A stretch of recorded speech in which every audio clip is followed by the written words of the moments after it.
Hey, what is up, everybody? Hi, guys. Good to see you all again. It's been a few weeks. My name is Jimmy Malloy. In case you don't know who I am, this is my better half, Marilyn. And we just want to welcome you to Sunday Night Live. We're excited to be back with you all. So, first things first, let's find out who's here. If you want to drop some comments in the chat box, just let us know that you are with us. And somebody said fancy intro. Yeah, that was my late night project last night. Was Oh, that was was Lori. Hi, Lori.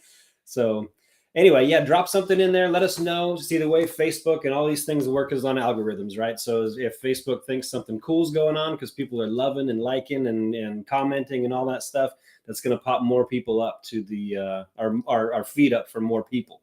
So we know that we're getting very little reach on Facebook anymore these days. So everything we can do to help would be fantastic. So anyway, great to see you all. We are live on Facebook. We're on our Facebook page. We're on our Facebook group. We're also on YouTube live at the same time. That's what's kind of fun about this Restream app is we can be lots of places all the time. Also want to say hi to those who will not be watching live, because we do know that we actually get more people who watch after the fact, either tomorrow or the next day or whenever. So we want to say hi to you as well. And we can't interact with you live, but please drop comments in there and let us know that you are there as well. So who else do we have? I said Lori. Hi, Lori.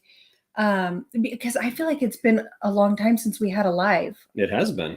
So we've I got feel Gilbert, like we've got Pamela. Oh yeah, Gilbert and Evelyn. Hi, Gilbert and Evelyn. Adam Medeiros, who's our guest with us later on. Hi, Adam. Great to see you. I'm excited to have him. Paul is there. That's fantastic. We've got several people with us. Wait. Pamela. Hi, Pamela. I was actually just talking about you the other day to Jimmy. I was like, I haven't heard from Pamela in a long time. I wonder how she's doing. So anyways, you'll have to message me and let me know how you've been doing. I feel like I haven't seen or heard from you in a long time. For sure. So anyway, great to be back with you all. And let us know too. We tried a couple different things because we've seen that Facebook has like really started restricting our posts. Like the reach on the things that we send out there we've got well over 2,000 people in the group. And I mean, we're maybe reaching like 100 people. So it's not fun. So we're trying some different things with emails and text messages. So let us know if you got either one of those. We did send out an email just promoting this live tonight. And we also sent out a text that would have come out at 6:30 or so. So if you got it, I'd love to hear that you got it. If you didn't, that means you're not on our list. And wait, I didn't get the text, and I'm on the list. Well, I guess we'll have to see what's up with that. So anyway, let us know if you got it. That would be great.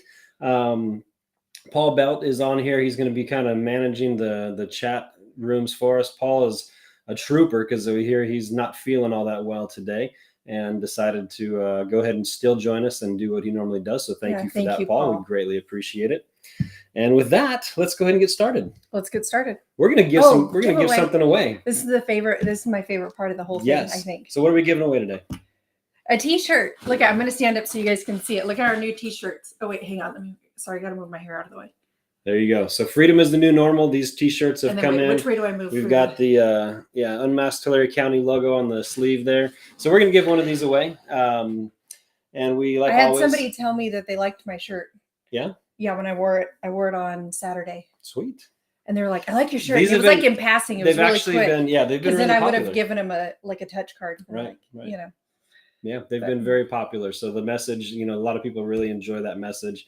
And we're happy to have the t-shirts here. So we're going to give away a shirt. And we have a question for you. And the rules are pretty simple. We're going to ask you to limit yourself to one answer. Don't just start, blasting every answer you can think of in the chat. But until we tell you, we'll open it up for a second round if nobody gets the correct answer. But what's today's question? Today's question is, what is my favorite holiday?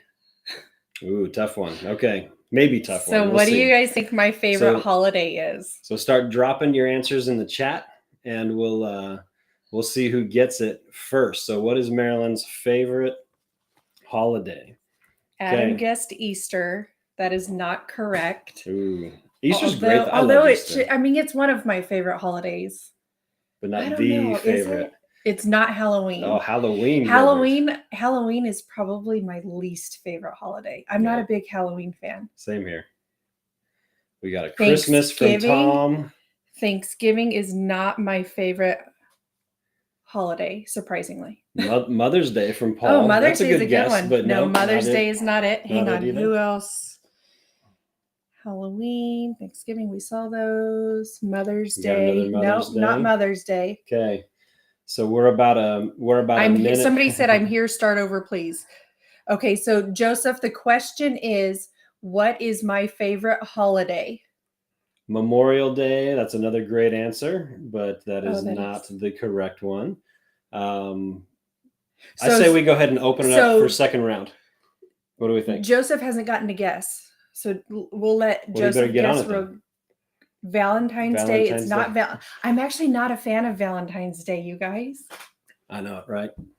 It's one of those things. It's also one of your least favorite holidays. I always thought it was really cheesy. I don't know. Easter? Nope, it's not Easter. Okay, so we'll open it up to second guesses because I don't see that anyone has guessed it. So it's not Easter. Uh-oh. Wait, who put that one? Because I think somebody just guessed it, but I don't see who. Or wait, who said that first? On Facebook. Andrew Signs just got the correct answer. He guessed 4th of July. Yep. The 4th of July is my favorite holiday. I love it. I love everything about it. I love the red, white, and blue. I love America. You know, I'll tell you this. I came back from Sacramento this week. I had to spend a couple of days up there for work. And when I got back, all of our 4th of July decorations were already out. So it was like, bam, like a couple of days after Easter, all of Easter came down and 4th of July went back up. So Marilyn's all about that 4th of July. So Andrew Signs. I know. And I've been looking on, I'm a fan of Hobby Lobby, but wondering if their 4th of, I don't say 4th of July, but like the red, white, and blue stuff is on sale and stuff. Cause I'm like, what else do we need? Really none of it, but some of it. But this is her favorite holiday. So Andrew, congratulations. You got yourself a t-shirt. So just reach out. You can text me or let me know like what size you think you would need, and we'll get that to you ASAP. So congrats. And good job, Andrew. 4th of July, random trivia for today. That's Marilyn's favorite holiday. And I keep my red, white, and blue stuff up around this time of year. So like Memorial Day through Labor Day. Okay. So it's not really just the 4th of July. There you go. The more you know. Anyways. Cool. Well, let's get moving for the sake of time. Congrats again, Andrew. We wanted to just let you know about some things that have been going on, some things that are going on. And then we do have a guest with us today who's Adam Medeiros, which we're very excited about. So we want to leave as much time as we can for that conversation. So let's talk about freedom rallies.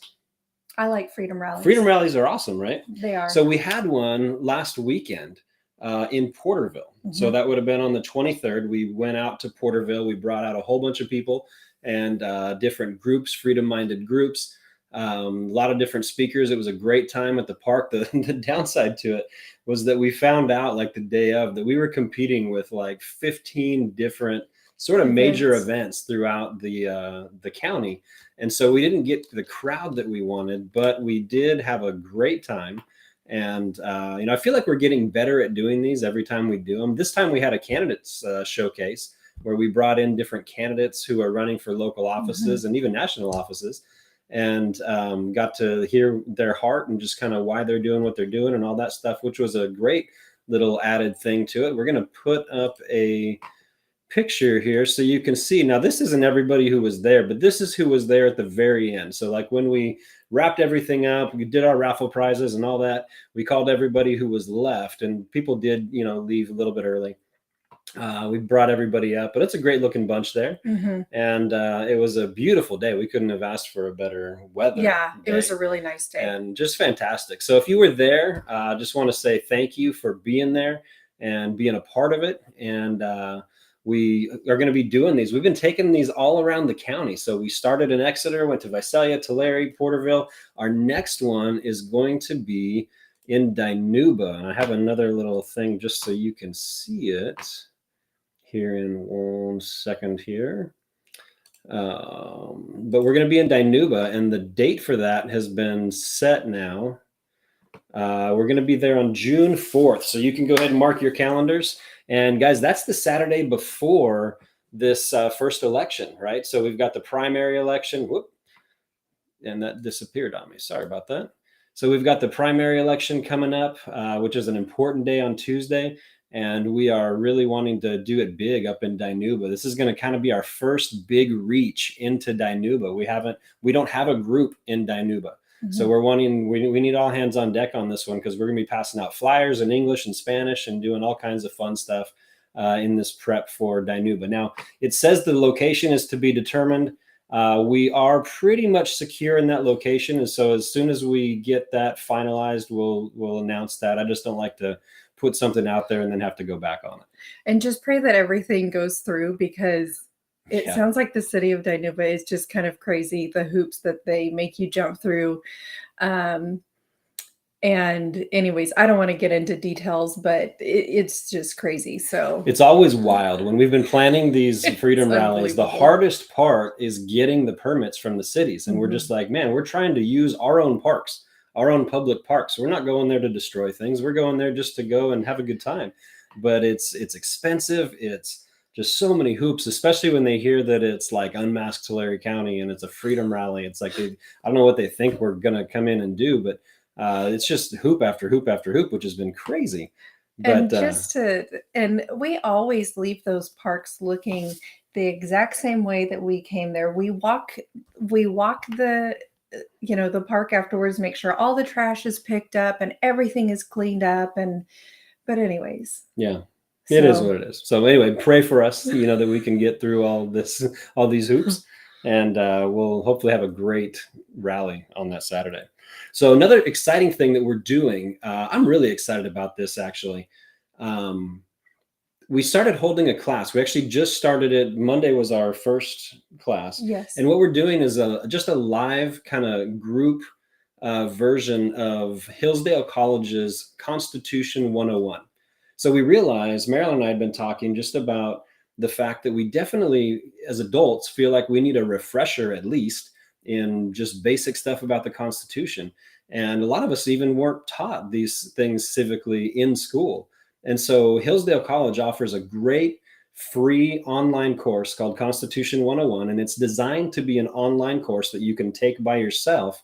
But we said, why don't we pull people in and we'll watch the lectures and stuff here. We'll go through the quizzes together and we'll have a conversation about what that module was about and what we're learning. Last week was fantastic. I really enjoyed it because it allowed us to discuss it as a group, and versus if I just watched it on my own, I would probably have a lot of questions, and who am I going to ask questions to, Right. And so I really enjoyed it because I felt like I was able to kind of get some clarity that I wouldn't have gotten if I was taking it by myself. You bet. So and that's I appreciate it. And that's the beautiful thing about it, right? And the other beautiful thing about it is it's not too late, because you can take these modules by yourself, or if you're going to miss a week or whatever, you can do these things on your own to play catch up and then just show up the following Monday with the group.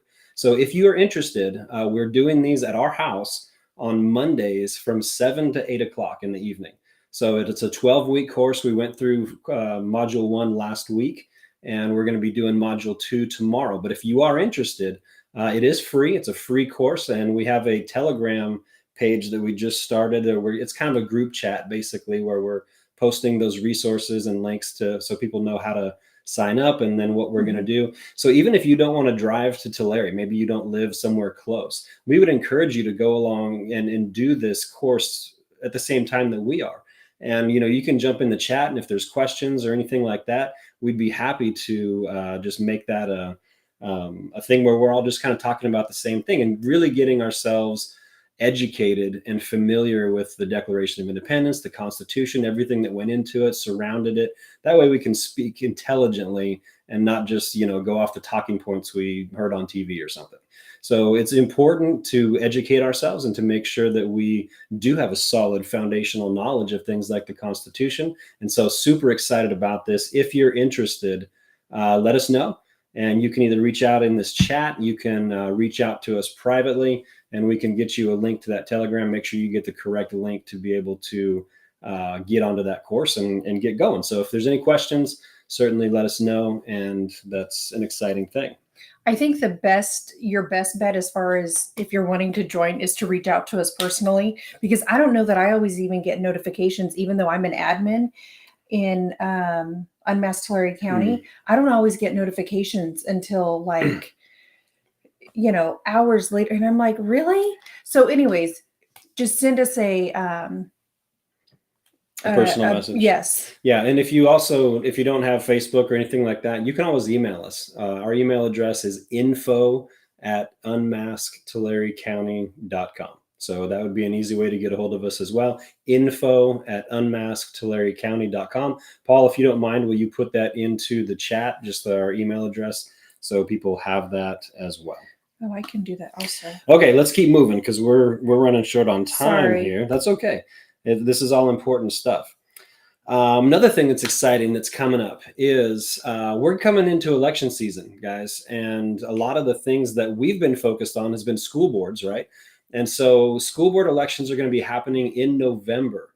And the timeline for any of us who are wanting to maybe jump into that and decide that I'm going to run in my city, I've had enough of seeing, the inaction by our school boards. And I feel like, we need to do something about that. If you are interested, and we hope that you are, there's going to be a candidate training happening on Saturday, June 11th. Now, the window to kind of get in there and actually do your official filing, that's going to come up in July into early August. And so there's kind of a window there where you have to declare your candidacy and get all your I's dotted and T's crossed. And that's going to be coming up. So Saturday, June 11th, from 10 to 12 in Tulare, there's a group of Republican groups that are putting on a candidate training. And this is designed for people who would be first-time candidates who are like, I feel like I want to run, but I have no idea what to do, what the steps are, and all of that. So, or maybe you haven't even decided that you want to run. Like if you're still kind of on the fence about it, like maybe I do, maybe I don't.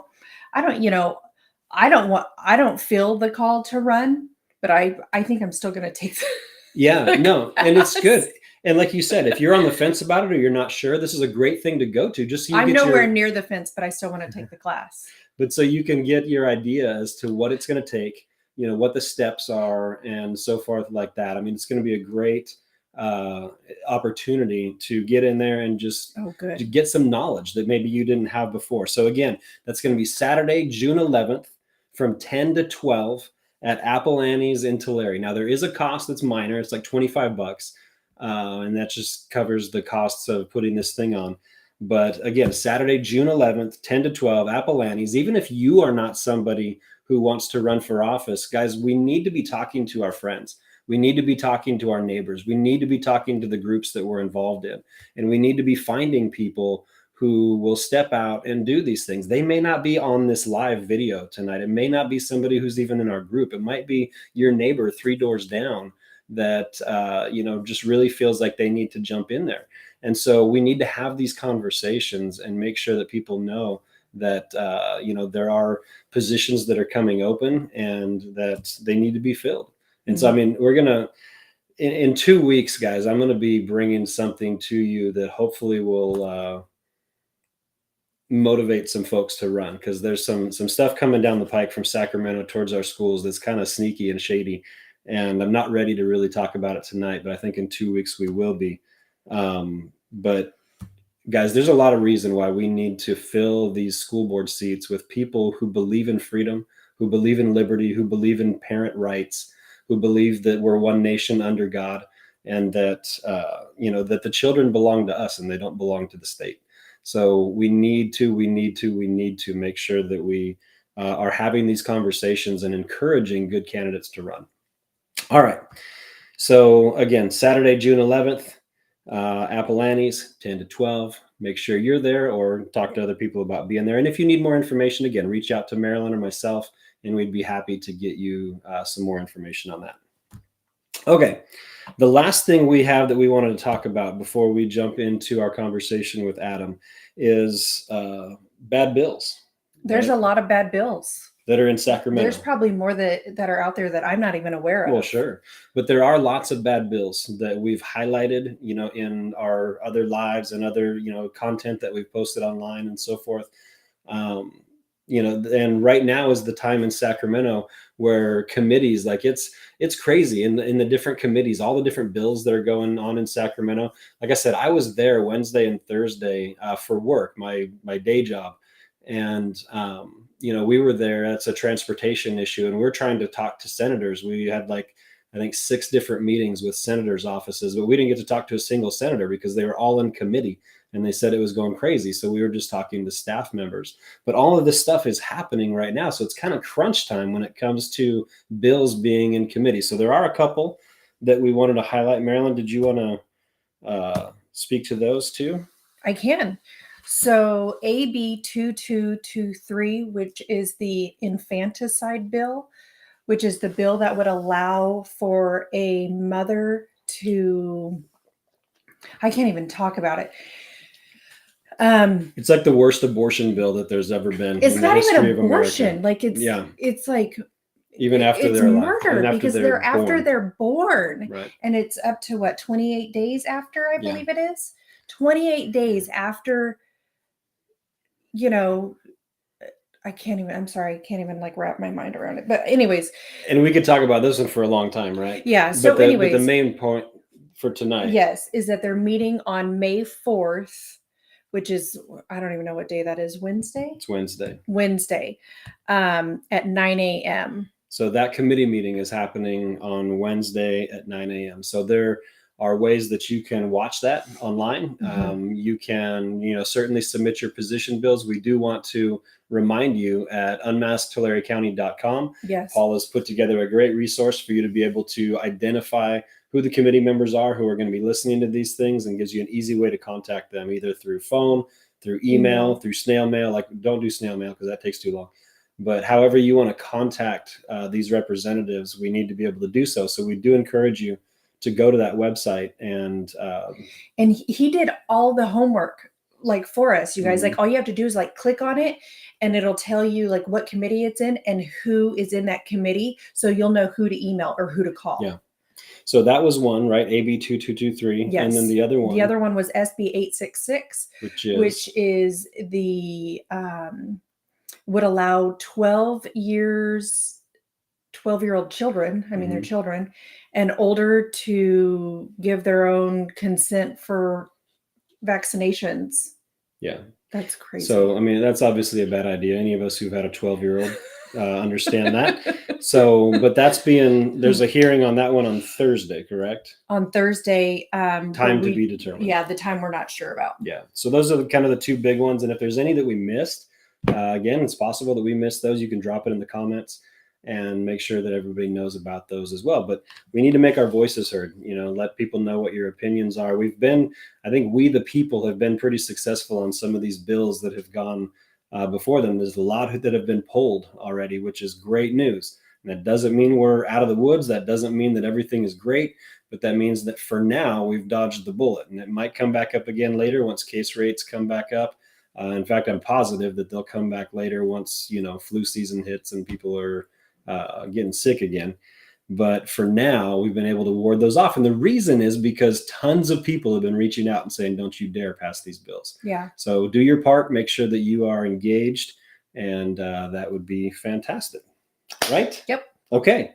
All right. So what we're going to do now is one of the things that we kind of promised to you guys is we're going to start bringing on guests, like people who are living out a lot of the things that we've been talking about, right? So we've talked about freedom as the new normal, and that for that to take place, everybody has to jump in and do their part. We have to pray and figure out what it is that God's asking us specifically to do, and then go and do it. And so one of the exciting things about this venture that we've been on is we've gotten to meet a lot of great people. And one of those people is Adam Medeiros, and he's with us. I'm going to bring him on screen for you right now. There he is. Adam, can you hear me? I can see and hear you. See and hear. Hi, Adam. And we're in good shape. Hello.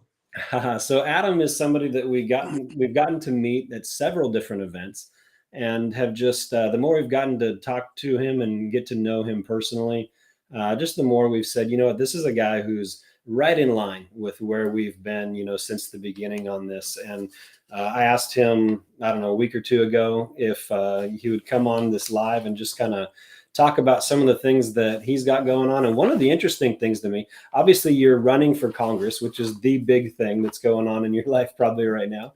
But one of the other interesting things to me is that, kind of what your current role is in Kings County. Do you want to take just a minute and tell us a little bit about yourself? Well, sure. Again, I don't want to take the whole hour, but I'm usually given about 2 or 3 minutes and I can usually get through it. But I'm an immigrant. We came here from the Azore Islands when I was 2 years old. We settled here in downtown Hanford. My dad milked cows. We never owned the cows. We just milked them. We were just farm laborers. And I loved it. But I really, truly experienced that American dream. And just through different circumstances. And, of course, God touching my life in 1984 when I accepted Christ, it really changed my life to be more community minded. And from that point on, I just began to get involved. I've sat now for I was on a elementary school board for about 10 years. I am currently sitting on the Kings County Board of Education. I've been an elder at my church for almost 25 years now, very active in the community. But, again, I want to just give kudos out to that life-changing message of, Christ's death and resurrection that really just got my life focused into where I needed to be and what I needed to do. And it brings me to this point now of, running for the 22nd Congressional District. I tell people all the time, they think I'm kind of weird, but I said, no, I really don't want the job. I don't want to do it. But I really feel this was a call from God. God, really kind of almost encouraged me to, hey, are you going to just sit there and whine about it? Or are you going to get up and do something about it? Right. And you know what? I think I'll get up and do something. Yeah. Which is so encouraging. What was that last part? That's me in a nutshell right there. Oh, there you go. Fantastic. So I want to just backtrack a little bit but before we get into the congressional run, and I do have to say this, that, when we bring candidates on, it's not an endorsement necessarily. We are a nonprofit. We don't endorse candidates as a group. Absolutely. One of the things that we wanted to talk to you about, I was really interested in the last couple years of your life sitting on the Kings County Board of Education.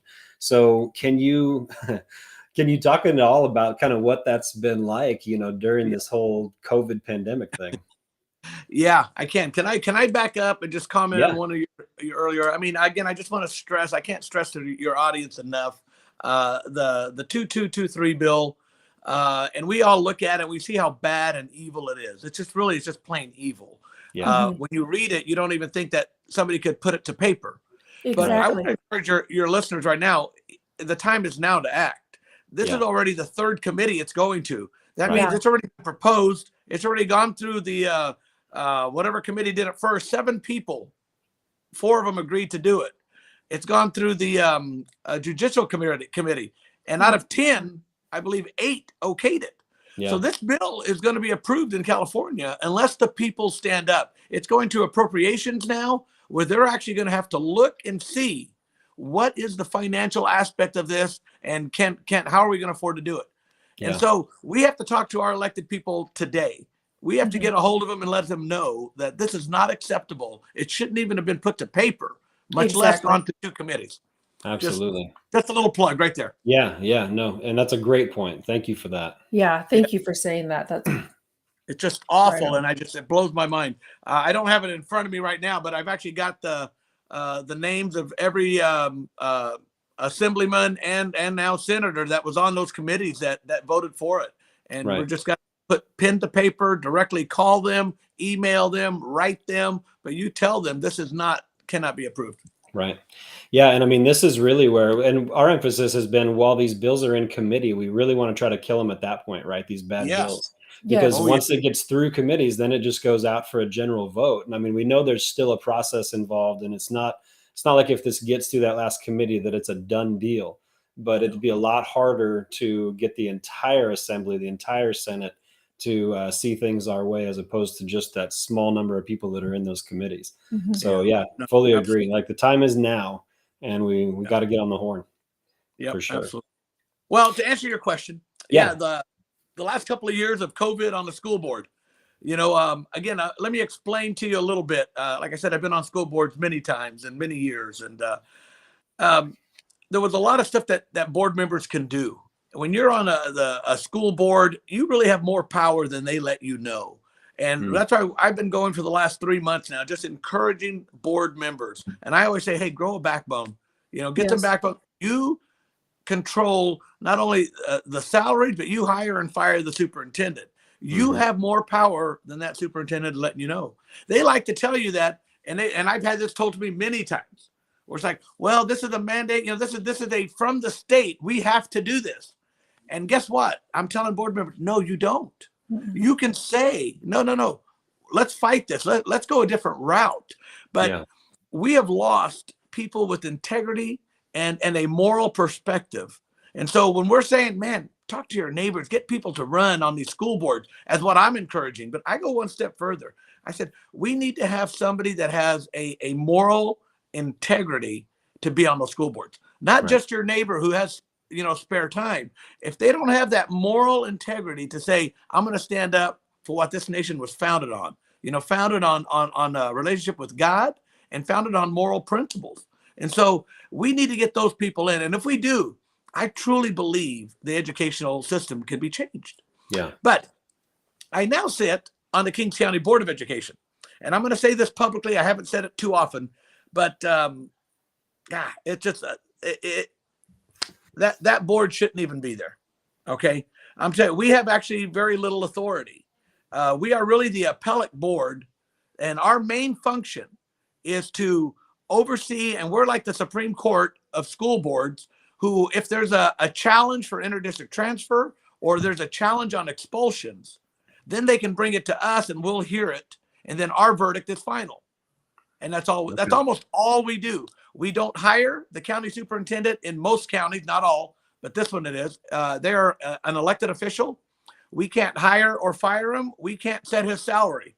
We can only okay the salary they put for us and say, okay, this is what we're going to pay him. Is this where it's going to be? And we can nod and say, yeah, but that's about the influence we have. Okay. I have enjoyed doing it. Don't get me wrong, because they told me that before I got on the board, there literally had been, I think in the previous 4 years, there were 4 cases that they had appealed to them. And since I've been on the board now for about 3.5 years now, we've had about a dozen. And it's a beautiful thing. When kids and parents are saying, hey, this is not a good fit for me, but they're forcing me to attend this school. They're not letting me leave. And they can appeal to us. And I tell you, every one of them has been approved. And I'm the first one that steps out. And I said, listen, a child will learn their best potential to learn is when they're someplace where they want to be. And so I've been a big proponent of choice. We need to have choice in there where parents are in control. They should be in control of that, of the federal and state money that comes in, and in control of what is being taught. And so I'm a big proponent of it. But where I sit today, everybody's like, oh, well, you're on the county board, man. You guys are the big deal. I go, yeah, if I was in control of California, I'd do all I could to get rid of the King County, the boards of education, because they really don't do a lot. They really don't. So and I think that's an important thing. So you have Kings County Board of Education. In Tulare County, we obviously have the Tulare County Board of Education. That would be the Tulare County Office of Education Board, I suppose. Yep. But what I think one of the 2 important things that I just heard you say was that the local school boards do have more authority than what they claim to have. I mean, I can't tell you how many times, and I'm sure you've heard the same things, that, our hands are tied. There's nothing we can do. We just have to do whatever Sacramento says. And, we've seen from 40 plus school districts in California who've stood up and said, no, we're not going to do those things, that it is possible. And, something that is well within their jurisdiction to be able to make those decisions in their district.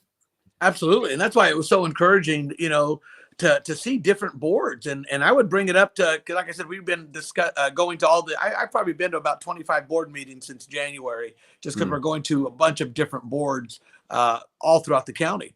And absolutely, it was encouraging to see different school districts come up and say, hey, no, we've filled out this resolution. We're putting this resolution into place. And it works. it gets them off. And then they threaten that, oh, well, your liability is going to be cut off. You know, you won't have liability insurance if you don't do this. There's always these little threats, but a school board with good backbone will stand up to that, because guess what? They need us. And I have yet to see, you know, everybody always gives the threat of, oh my gosh, well, if you do that, they're going to cut off your funding. Right. I said, I would love to see the state of California try to cut off the funding for a public school. You know, I don't believe, again, I could be wrong, but it would be unheard of. It's never been done. And so they need us, because they know if you cut off the education to their children, they're not going to get elected again. And so we have to step up and really push against that social agenda that's getting shoved down. Sure. Yeah, absolutely. And I think that it's been unfortunate that we've met those headwinds in pretty much every school board, you know, that we've been involved with. You know, we've gone to both Tulare school boards. Visalia has been a big one, Porterville, Exeter, as well as some of the small, Dinuba, all of these places. And they kind of give us the same spiel about, you know, we're pretty much going to do whatever the CDPH says and what the governor says, because we don't have a choice. And I mean, we've been pushing back hard. But I guess the question I would have for you, Adam, is what advice or encouragement, or what would you say to parents who are just frustrated at this point? And we're looking at it and we're saying, yeah, I mean, this thing kind of naturally worked itself out because the governor lifted this mask mandate. But we know that there's more stuff coming down the pike, and it's frustrating to see and hear the answers that we get from the board members, basically saying that, you know, they can't do anything. It makes us think, you know, why are you even there? Why did we elect you if you can't do anything? That's right. Get out of the way. Because again, it's not that things can't be done through the board. It's that board can't do anything. And so get out of the way and let people step in, you know, that have the backbone, have the tenacity to say, no, this isn't right. Right. Let me give you just a quick example, you know, and I'm ashamed of myself, but there's such a trust when board members get elected. You know, there's such a trust that, man, the superintendent, you know, she's got her doctorate, she's got her master's, he or she, whoever they are, they're very educated. We are just regular folks. And I've sat there in those board meetings, and as I look back now, I thought, well, they would bring the material out that they're doing. We have to apply for new science books. We're doing Miff and Hoof, whatever they are, and we have to, you know, okay these books. And I would just say, all right, they have a curriculum teacher, they get a stipend to go over that material, and she would recommend to the superintendent recommends to us, because we have to approve it. And you know, and like I said, this is the part I'm ashamed of. I never read one of those books. I didn't think I needed to open up that book and look through it to see what's being taught. I didn't think I needed to. Well, guess what? We now realize we needed to. And we are encouraging board members. You better make sure that the person who is in charge of curriculum, they better love God and their country. Otherwise, they will allow this baloney to come in. Some of the baloney we're teaching our kids today is all because good school boards, good people, stood there and shook their head and said, well, yeah, you know, Dr. So-and-so said it was right. You know, they're all for it.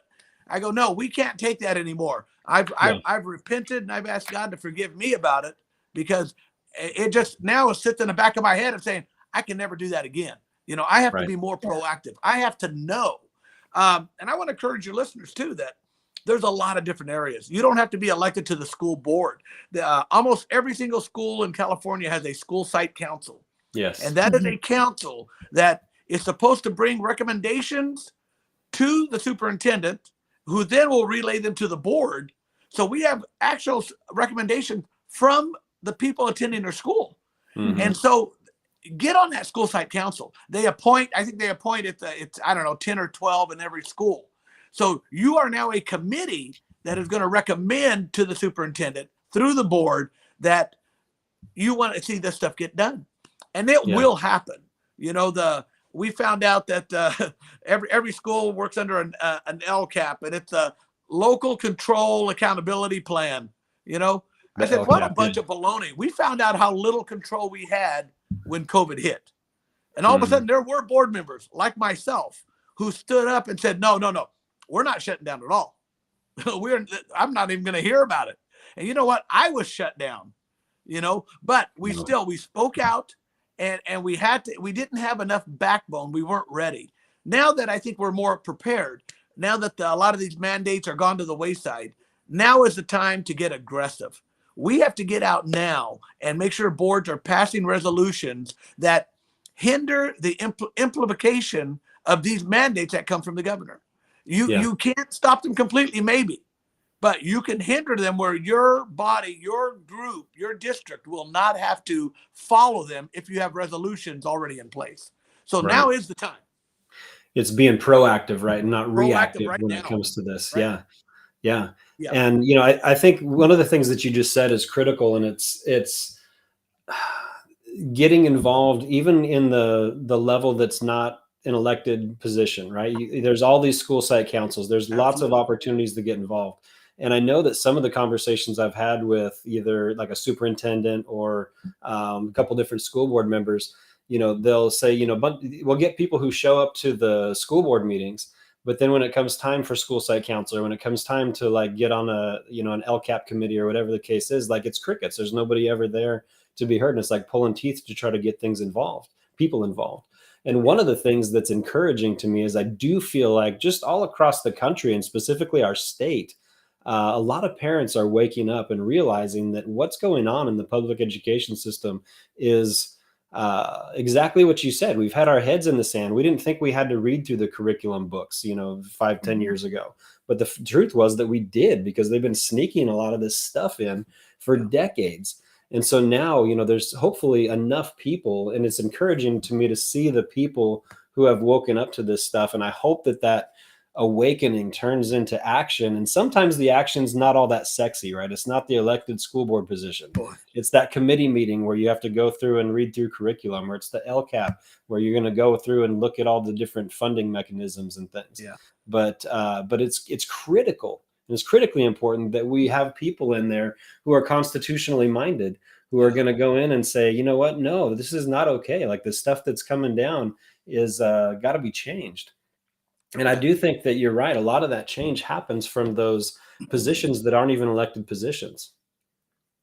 Yeah, no, it's for sure that way. When you get a group of moms who are involved in the school, they're seeing what's happening. You get a committee of those moms, dads, and you get those people will come to those board meetings and go to that superintendent with actual stuff that said, hey, this is happening. This is happening. No, it's a beautiful thing. I think one of the huge disadvantages we're at right now is that, through COVID, we lost all that, and then when they did open up with kids having to be wearing masks, they didn't want to allow parents in, they weren't even allowing us to go past the gate, to the school. That's a bunch of baloney. That all has to change, and school site councils can do it. School site councils started, gosh, I don't even know, 25 years ago, whatever it was, but it was when the LCAP started, that local control accountability plan. They insist, this is coming from the state, they insist that you have a school site council because they want it to look like parents are in control. But now I believe through the awakening that God is giving us through all that we've seen over the last 2 years, guess what? We are going to take back control. Yeah. We are. There are parents that are going to step up now that they've had the hair on the back of their neck has stood up and said, what they've done to our children is criminal. Yeah. And now we have to step up because we're going to be involved. And I think I'm seeing it, at least in myself. There's a lot of administrations, a lot of superintendents. They're shaking in their shoes right now because they see the awakening happening. And it's no longer going to be, well, so-and-so said, this is it. This is how we voted. We're all for it. It's going to be, they're going to check every dot, make sure every T is crossed, and it's going to get better. I still, the school system, and I will say this, and I've said this publicly many times, I have worked alongside and been around some amazing teachers. There are teachers that want to do the right thing, but they are so constricted to even the way that they talk and handle themselves through the California Teachers Association. That, I believe, is one of the biggest evils we have in California right now. The CTA, California Teachers Association, is one of the biggest evils we have. They are the main lobbyist. they're putting out millions and millions of dollars to squelch people like yourself and me. They don't want us around. They don't want us in things. Yeah. And so we have to be focused on where we have to go. We have to be ready for people to step into those positions that are God-led. And we're going to win this back. Yeah. No, absolutely. What were you going to say? I have a question. Adam, do you know if since COVID and I would imagine it's different from district to district, are they allowing schools to have school site council? I mean, from my understanding, I've seen two different pieces of paperwork from my son's school that say two completely different things. But from my understanding, I don't even think I'm allowed on campus. So if I wanted to be on school site council, are they still doing it, but they're doing it maybe via Zoom? And again, it's probably different for every district. Yeah, it would be different for every district. Yeah, I can't answer that question. Yeah, I know that our school site council for actually, let me back up one more. I just remembered something. Yeah, so the Kings County Board of Education, we're the appellate board, like I said, and we also oversee all Shelley Baird, all special ed schools are ours. And then the one school that functions almost like a regular school is we also oversee the juvenile hall school, J.C. Montgomery here in Kings County. Mm-hmm. And so, yeah, and that is, I think, the only one that has a little bit of a leeway where you don't have to have a school site council. So they set up from the Board of Education, from the Office of Ed, their own little council to review and see what needs to be done. But as far as I know, they are still functioning. But to answer your question, yeah, a lot of schools are playing that game. And it's the same thing with hospitals and everything else. If they can get the average American that still believes in God and loves their country, if they don't allow them on campus, guess what? They're not going to be corrected on what they're doing wrong. Exactly. There were so many abuse cases that would be reported from, guess who? Schools. Teachers were the number one reporters of abuse in the family. And that's gone now because they don't have that connection. So yeah, I think some schools are trying to do that, but the ones that are good, the ones that are their board is strong and their superintendent is going to listen to that board. They will listen to that board. They're going to let people back on. If the meeting's even on Zoom, I mean, as much as I don't like it, it's still very practical, and people can. I think a lot of times I see a lot of people on Zoom meetings that are actually a little bit more aggressive than they would be live. Yeah, because they feel they're a little bit more protected and they can come out. So that's the only positive I can see in a Zoom meeting. But I have seen it where parents get a little bit more aggressive than what they normally would in live, but they'll get a little bit more aggressive on the Zoom. Yeah, no, absolutely. And I think one of the things that you had just said a second ago that's so important is that from a school's perspective, there are probably these school site councils exist to make it appear or make it look like as though the parents have a voice, right? And that's probably how they've operated for the last however many years. One of the positives to this great awakening, and I think you just sort of prophesied that almost, is that the parents are going to take that position, take that role in school site councils and actually use it in the way that it's intended to be used. Mm-hmm. And hopefully there'll be enough parents who step into these things that won't take no for an answer, who will say, look, this is going on in our schools and that needs to stop. And it won't just be a token board, or it won't be a token council anymore, but it'll actually be revived in a sense.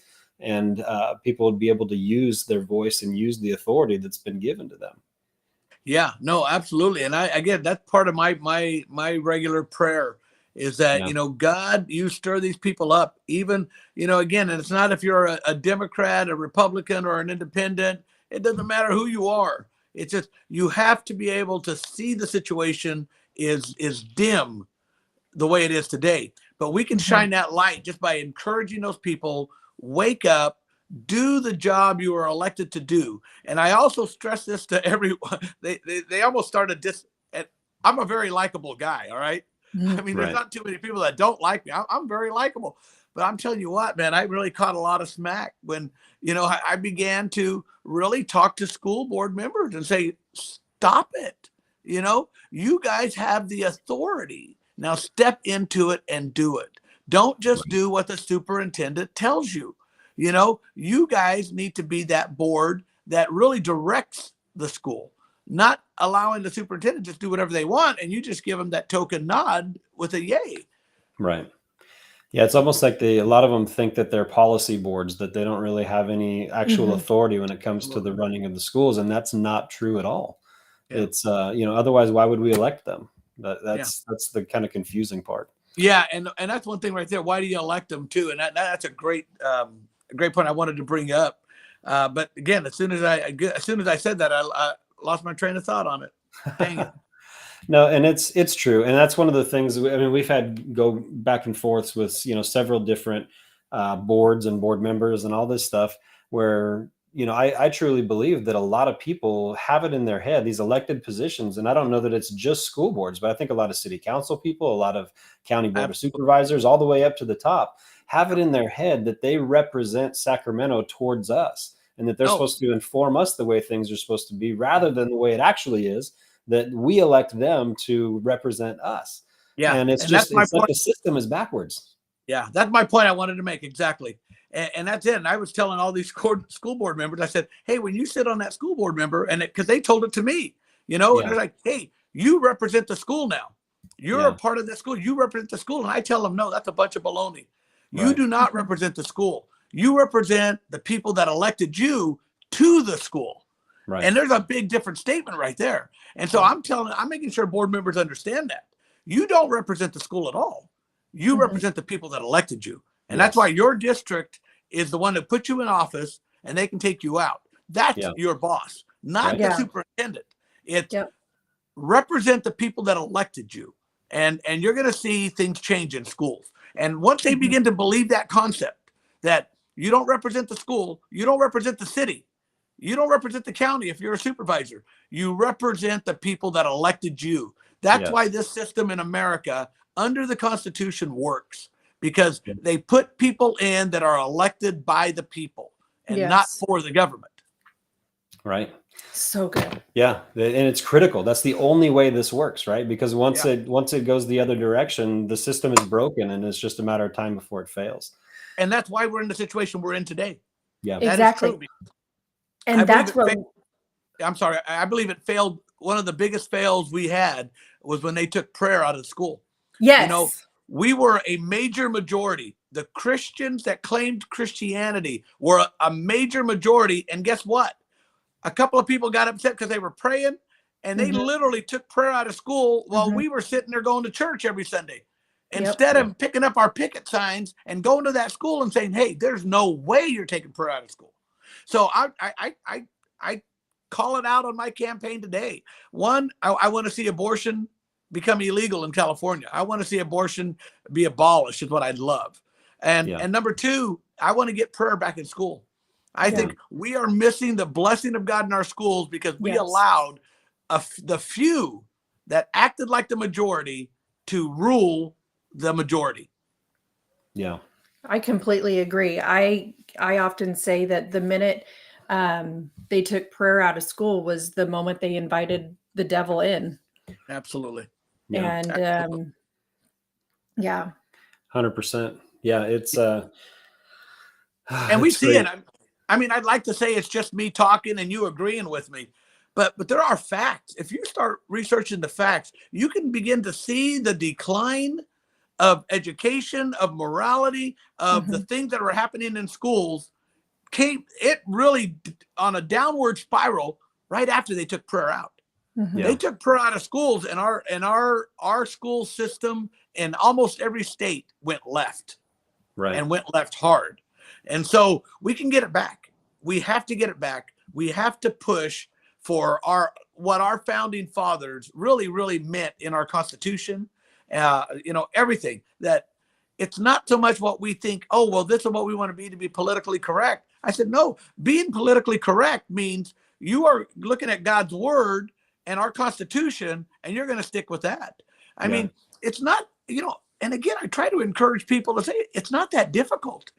Every elected person from a school board, from city council, county, state, and federal, every single one of them has to swear to defend and protect our Constitution. And they are not doing it. Mm-hmm. I mean, I don't want to leave school so quickly, but in our federal and state, they are not defending or protecting our Constitution at all. They're Mm-hmm. trampling it. They're just disregarding it, and they're calling it a document of white supremacy, and that's a bunch of lies. Those are lies, and we have to face that head on now in our state and federal level to get that opinion gone. We have to be a constitutionally minded. Our forefathers, who I just thank God, the wisdom they had to have that document drawn up the way it is. It's just amazing. It's just amazing. I think that's the only thing that separates us from any other country. And I've heard many people say, well, that's the reason that, other countries don't like us. It's because we are run by a constitution that outlines not only our goals, but outlines the standard that we have to keep. It outlines how we're supposed to act, how the people are supposed to be, and never are they subjected to the government, but the government is subjected to them. Right. And that's how our Constitution reads. And we have to get that back in place. It has to work. Right. Mm-hmm. Absolutely. So we've got a few questions that have come up. I'm going to save them till the end, though. I'd like to transition. Anytime. You go ahead. Okay. And Jimmy, you stop me anytime you want. All right. You can cut I'll just me say, off. stop. Yeah. So one that's popped up a few different times here, and it's actually church related. I think at the beginning you mentioned that you were a church board member, for however many years.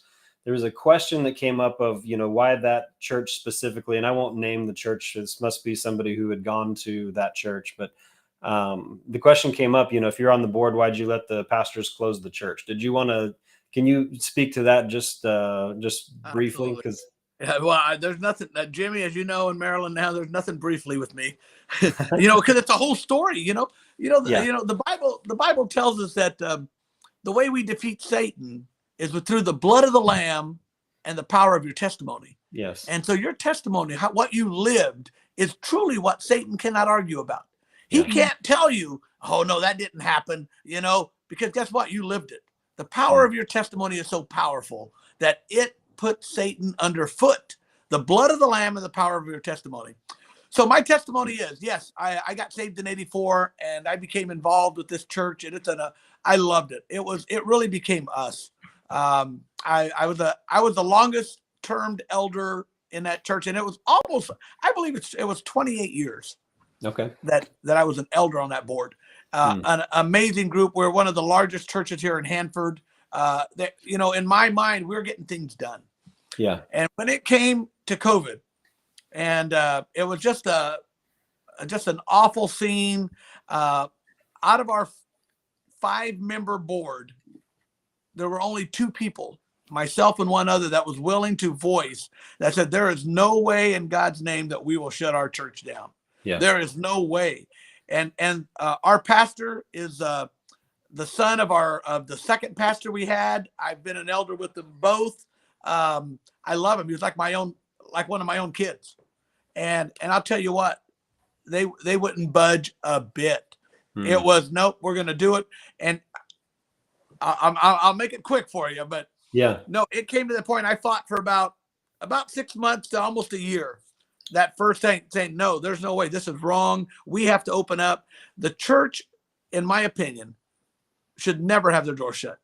Right. Never. There's not a situation. The healthy need to come and worship if they want. And that's what the church is there for all the people. Those who don't feel comfortable, guess what? They could stay home.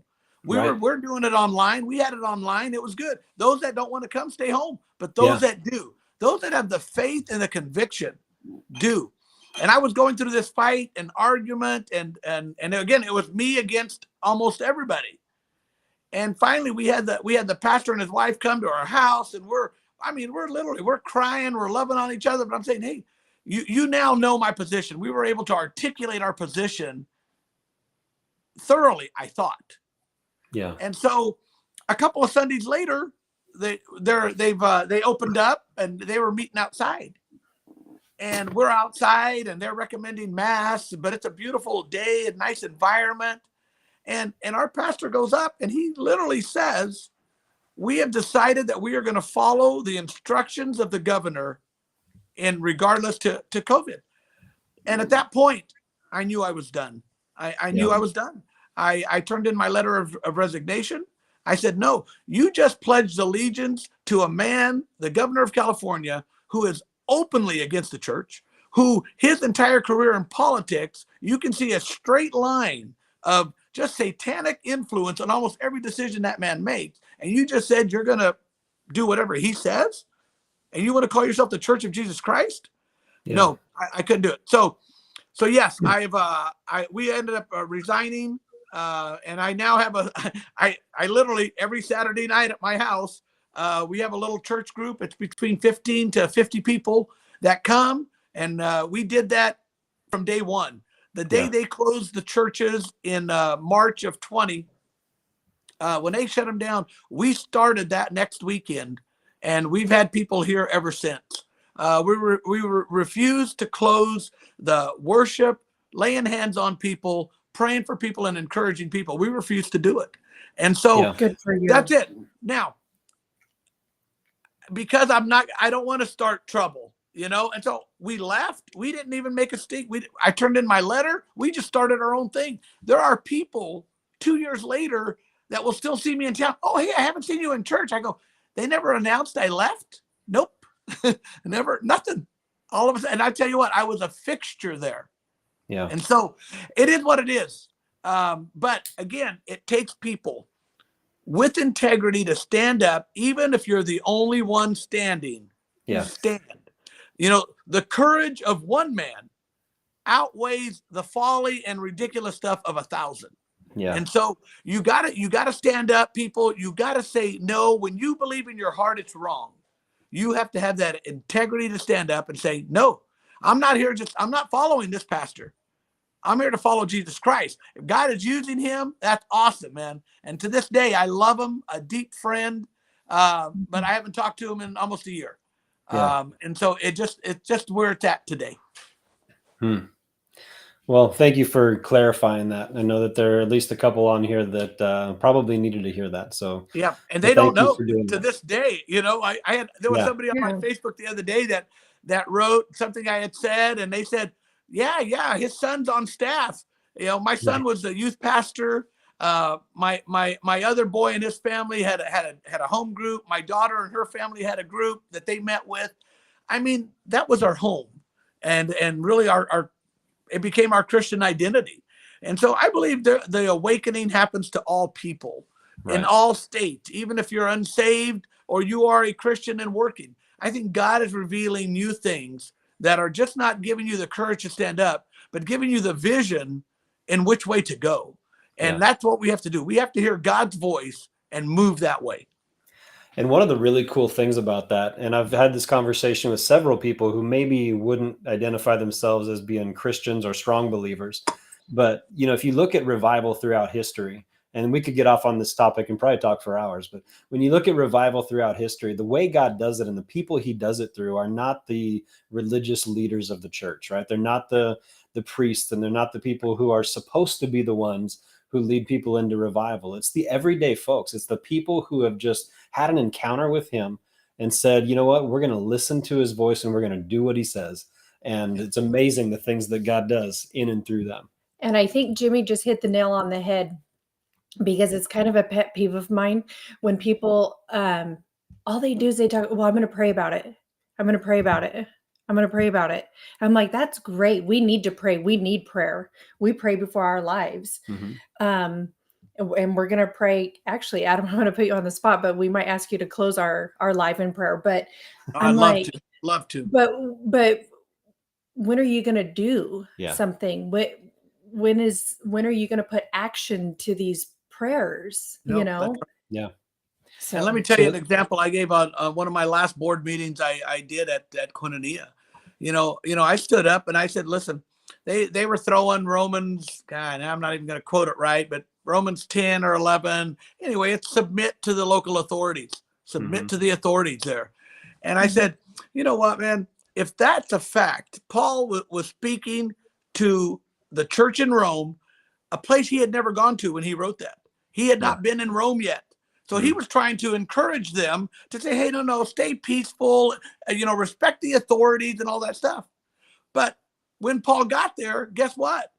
Paul began to preach, and what they do, they arrested him and they eventually killed him. Right. Because he went against the law. He went against what was right. I stood up and I told him this, and I said, hey, Rosa Parks, okay, back in the 50s, the law said she had to ride in back of the bus. That was the law. It wasn't if you want to, get to the back of the bus, right?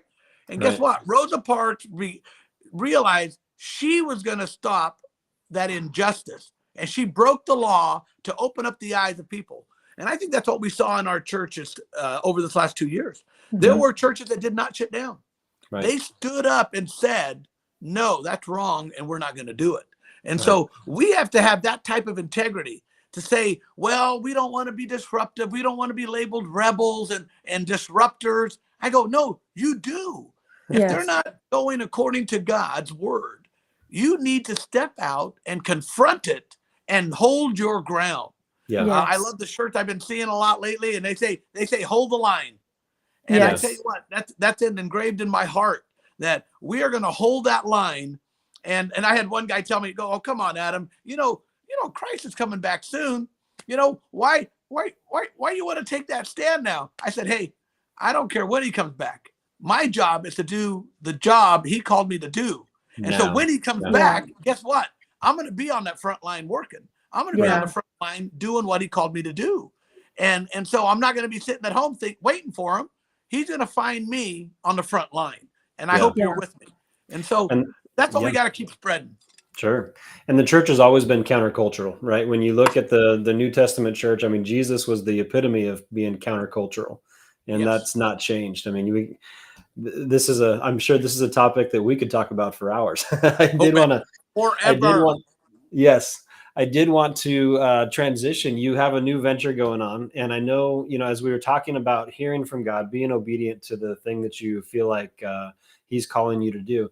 I wanted to ask you, so you're running for United States Congress in the new 22nd district, correct?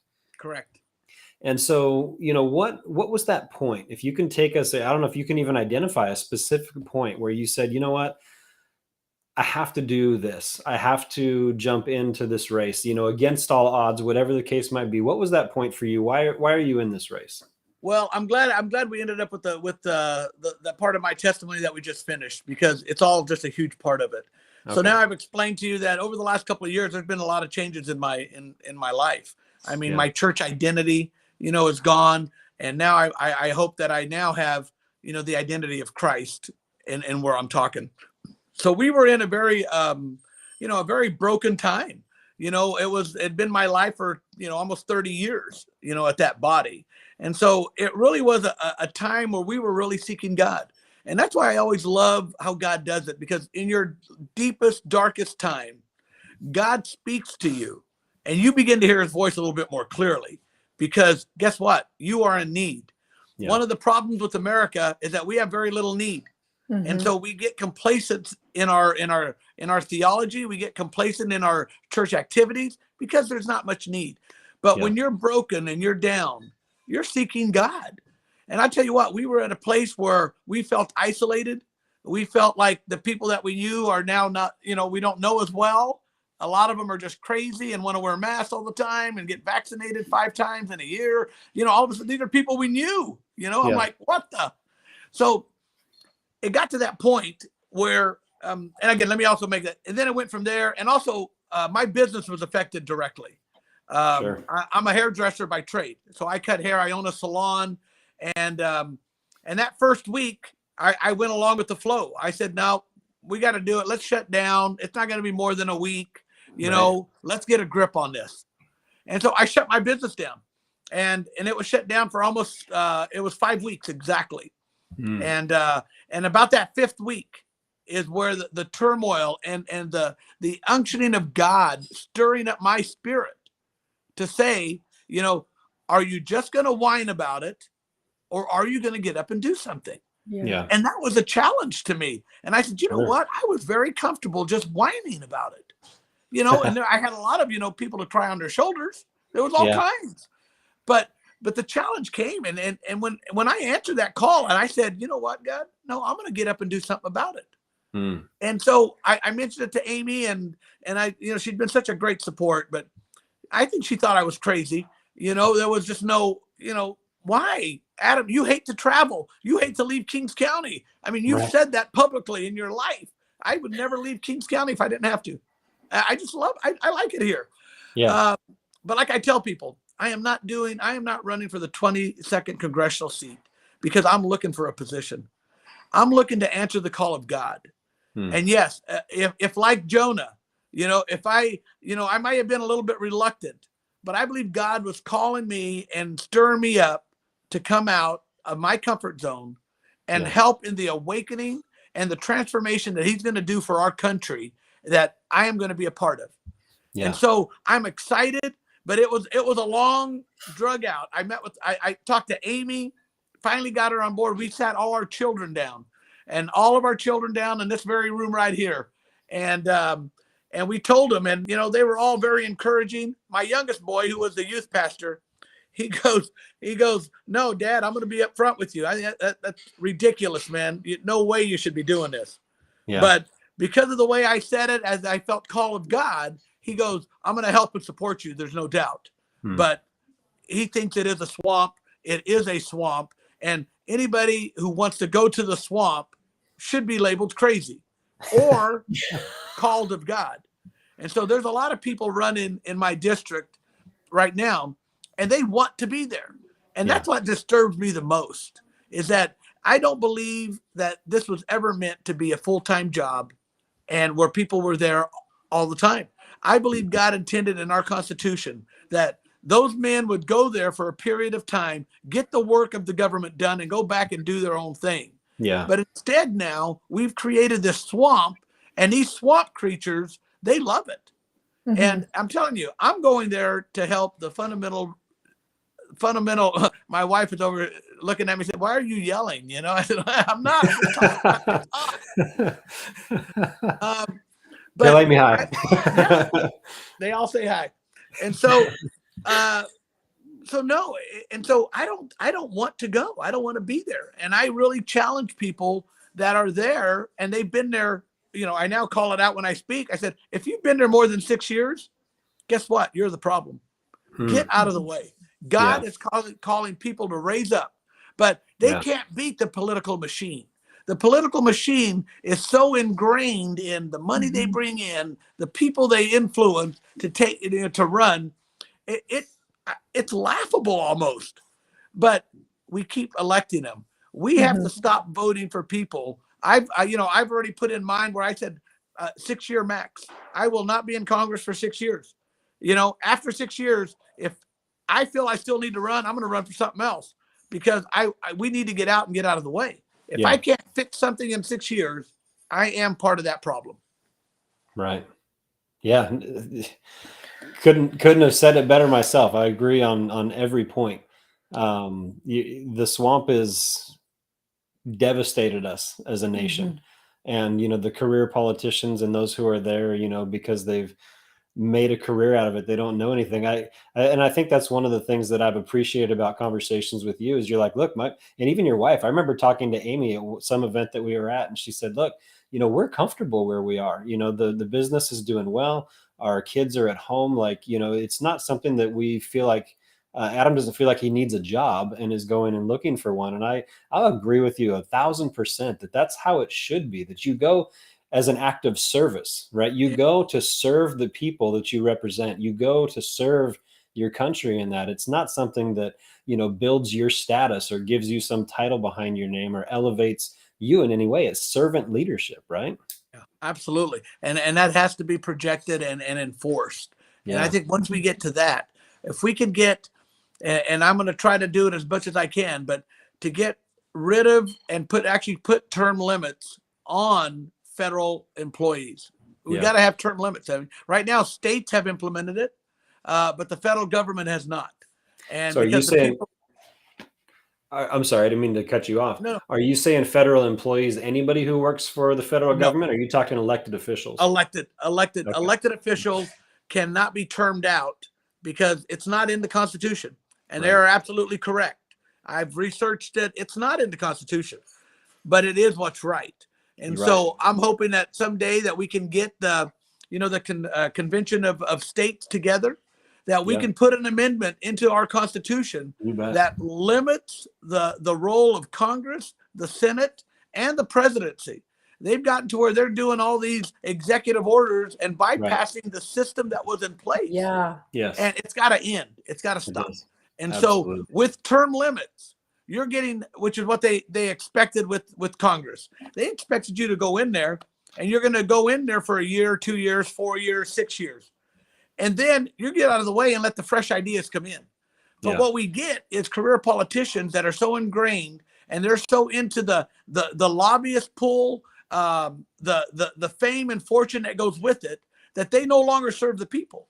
They become self-serving in what they want, rather than, hey, get out of the way and let somebody else do it, because there's fresh ideas coming. You bet. Absolutely. So tell us a little bit about the new District 22. So, I mean, there's been a lot of confusion, right, with redistricting and trying to figure out. I mean, we talk to people all the time that are like, I don't even know what district I'm in at this point. Can you give us kind of a visual map? And most of us who are going to be on here are Tulare County folks. And so I know that new 22 does cover a pretty significant portion of Tulare County. Can you paint that picture for us? Yeah. It covers a huge part of Tulare County. What they did is, I believe they purposely tried to confuse everybody. And so there was a special election in the old 22. I'm running in the new 22. The Devin Nunes's, that was the 21st, is now the 20th. And our old one used to be the 21st, is now going to be the 22. And I can just rattle it off where it's like, who in the right mind did this? A 5-year-old with an Etch-a-Sketch. But it's pretty much how the lines run. My district goes along 198 and comes into Hanford, connects on the 43, and goes north about 2 miles to Flint. And then when you get to Flint, it kind of pie-shapes back, and it goes back to Grangeville.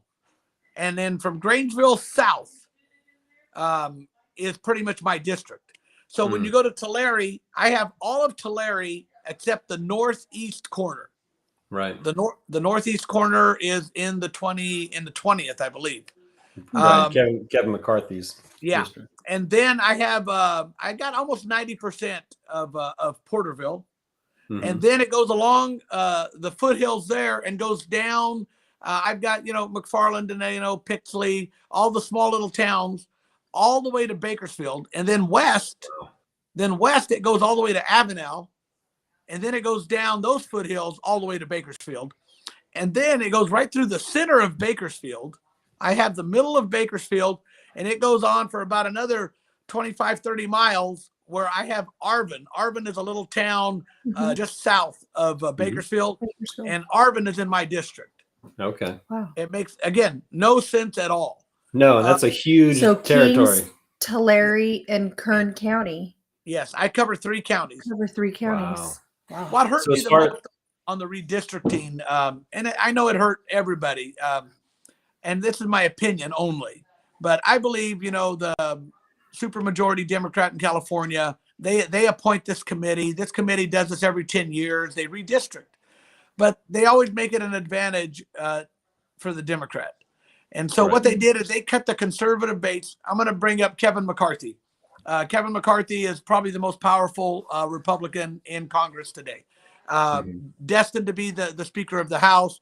I'm not a huge fan, but regardless, it is what it is. They could never beat Kevin. Kevin is a career politician. He has a great hold there in the political machine. So what they did is they took the 4 districts that connect around Kevin McCarthy. They gave him the strongest conservative section, went to Kevin McCarthy because he didn't need it. They can't beat him already.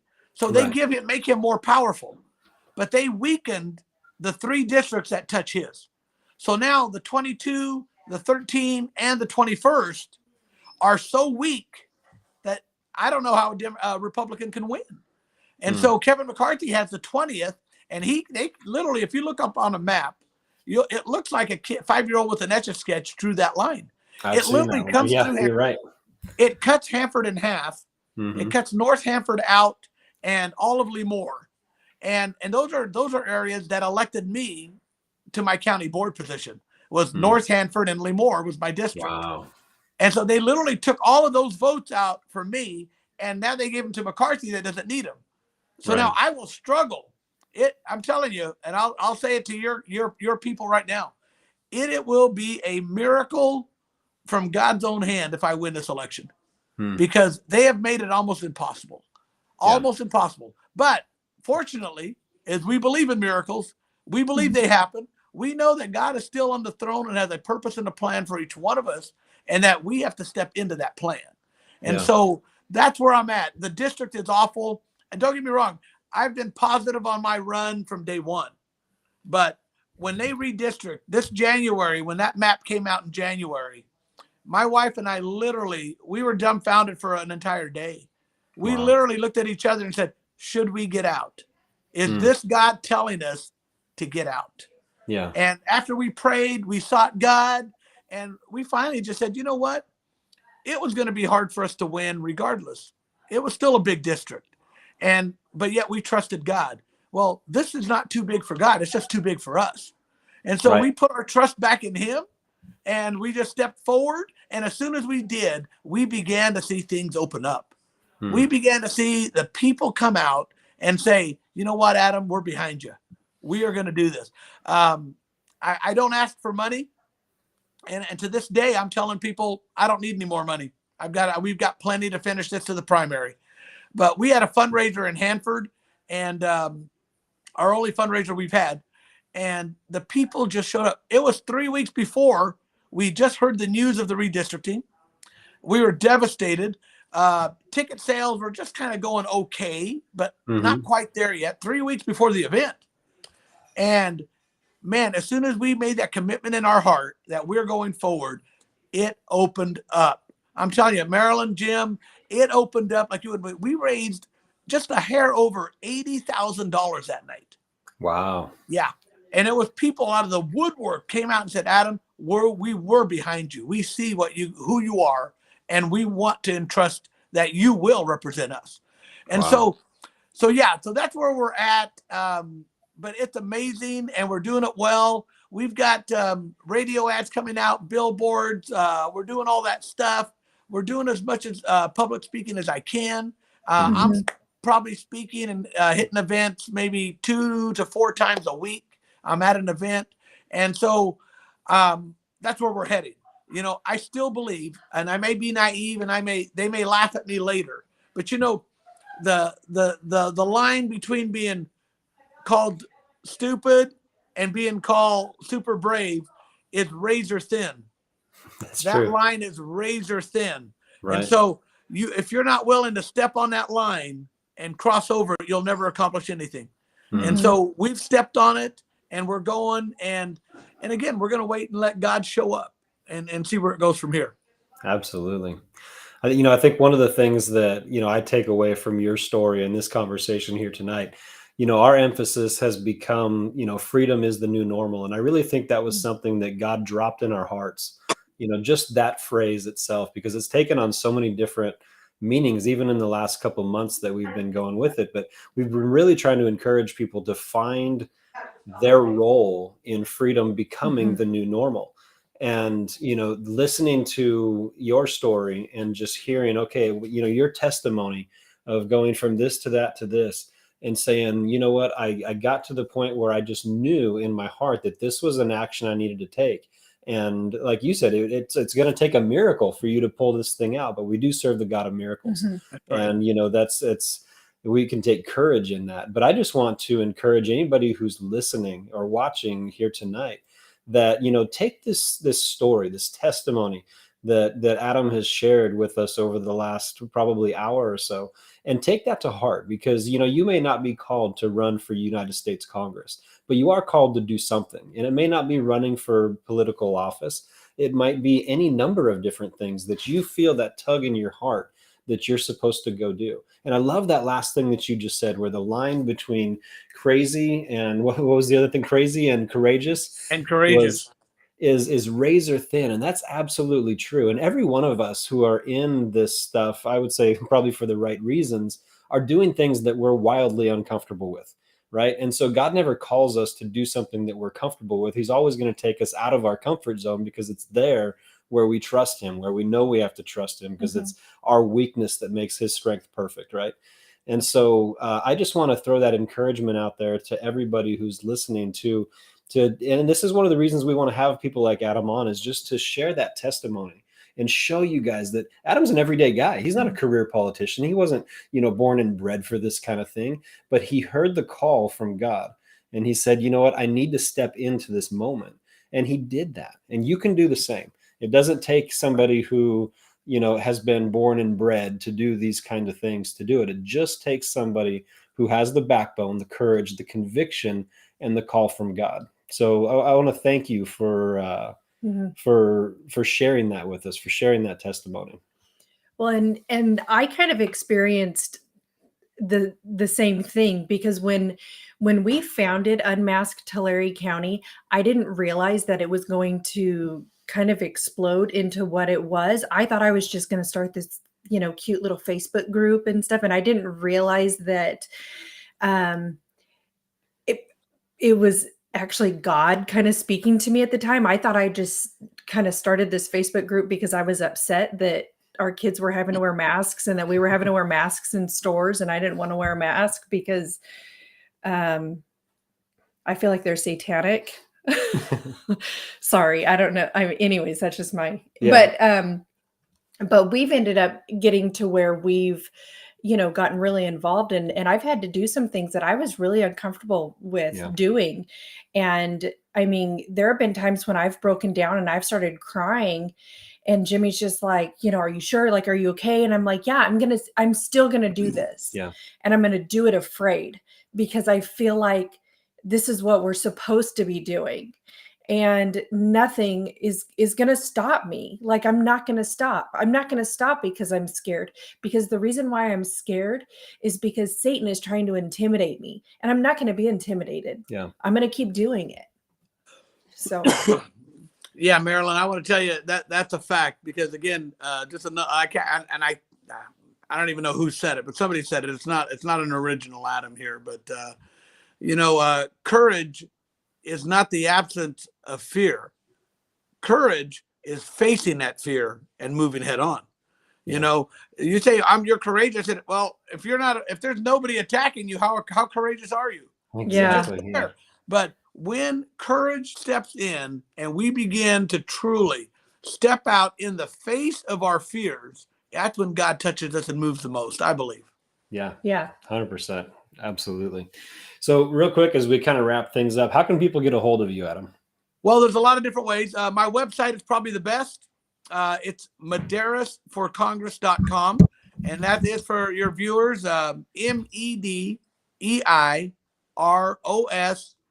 forcongress.com. And that's the best way. I have a campaign phone number. You can call it, and that is 559-362-1981. And you can make that public. It doesn't matter.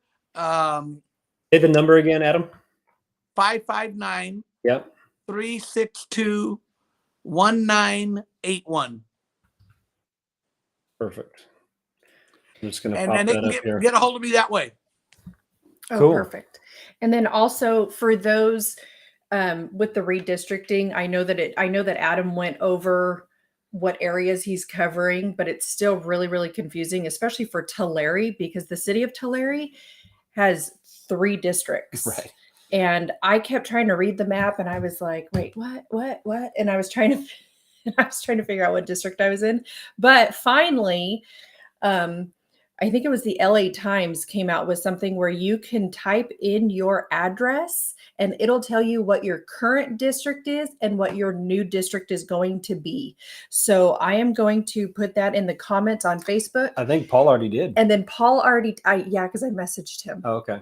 And then Paul also put it in the comments on YouTube. So you can just type in your address and it'll tell you what your current district is and what your new district is going to be. So you'll know where you are and etc. Oh, absolutely.